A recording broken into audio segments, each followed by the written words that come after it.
जब आप आर्थिक समस्या, कटु संबंध, बीमारी या व्यावसायिक नुकसान के बारे में ज़्यादा सोचते और दूसरों को बोलते हो, तब आप नेगेटिव फ्रीक्वेंसी में चले जाते हो। आपके जीवन में वही समस्या बार बार लौट कर आ जाते हैं। जब आप समाचार में दिखाई गई किसी बुरी घटना पर लंबी चर्चा करते हैं, परेशान करने या चिढ़ाने वाले व्यक्ति या स्थिति का वर्णन करते समय आप अपनी प्रिय चीज़ों से दूर होते जाते हो। आपका दिन बुरा रहा, आप घर पर देर से पहुँचे, ट्रैफिक जाम में फंस गए, बस या ट्रेन पकड़ने से चूक गए, ये सब चीज़ें आपको अच्छी नहीं लगती। आप इनसे प्रेम भी नहीं करते। दिन भर यदि आप ऐसी छोटी छोटी अप्रिय चीज़ों के बारे में बातचीत करते हो, तो छोटी से छोटी अप्रिय चीज़ भी आपके जीवन में ज़्यादा संघर्ष और मुश्किल ले आ सकते हैं। आपको सोचना होगा दिन भर में हुई अच्छी घटनाओं के बारे में। सोचना होगा आपके साथ सब कुछ सही हो रहा है। आपको सोचना होगा समय पर पहुंचना कितना आनंद होते हैं। सोचना होगा पूरी तरह स्वस्थ रहना कितना अच्छा है। जीवन में जो पाना चाहते हो उसी के बारे में ज़्यादा सोचेंगे और महसूस करते हो, तो आप अपनी प्रिय चीज़ को अट्रैक्ट कर लेते हो। यही सत्य है। अपने लक्ष्य हासिल करने के लिए आप उतने ही आज़ाद हो जितने आसमान में उड़ने वाला पक्षी। यदि आप अपने जीवन को बेहतरीन बनाना चाहते हो, तो उस पिंजड़ को तोड़ दो जिसमें आप कैद है। हमेशा प्रेम दो।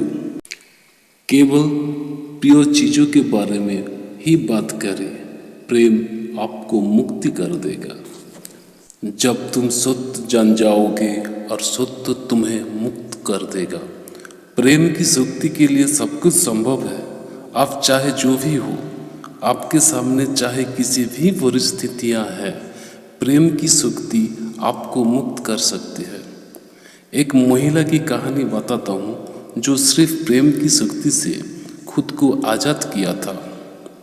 20 साल के वैवाहिक जीवन में उसने बहुत अपमान और अत्याचार सहा।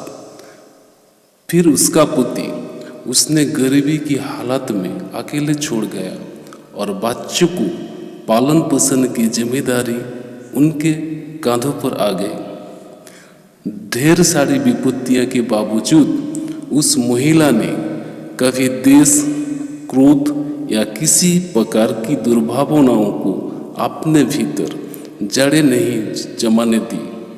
उसने कभी अपने पूर्व पति के बारे में एक भी नकारात्मक शब्द नहीं कहा। उसके बजाय उसने एक नया आदर्श और आकर्षक पति पाने का सपना देखा। उसने अपने सपने को इस पति के बारे में केवल सकारात्मक विचार नहीं रखे, केवल सकारात्मक शब्द कहे। उसने यूरोप की यात्रा का सपना भी देखा और इसके बारे में भी सकारात्मक विचार रखे और सकारात्मक शब्द कहे।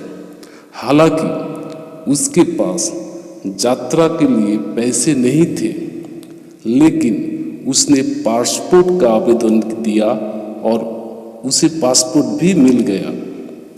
फिर उसने ऐसी छोटी छोटी चीज़ें खरीदी जरूरत उसे अपने सपनों को यूरोप यात्रा में पड़ने वाली थी। मुझे आपको ये बताते हुए खुशी हो रही है कि कुछ सालों के बाद उस महिला की मुलाकात अपने सपनों को आदर्श और आकर्षक नए पति से हो गई। शादी के बाद वो स्पेन में पति के घर में रहने लगी। उस महिला जिन चीज़ों से प्रेम नहीं करती थी, उनके बारे में उसने एक शब्द भी नहीं कहा। इसके बजाय उसने प्रेम देने का विकल्प चुना। प्रिय चीज़ों के बारे में ही सोचने और बोलने का विकल्प चुना।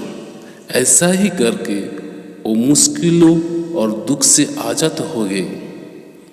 उसे सुंदर और सुखद जीवन का पुरस्कार मिला। धन्यवाद।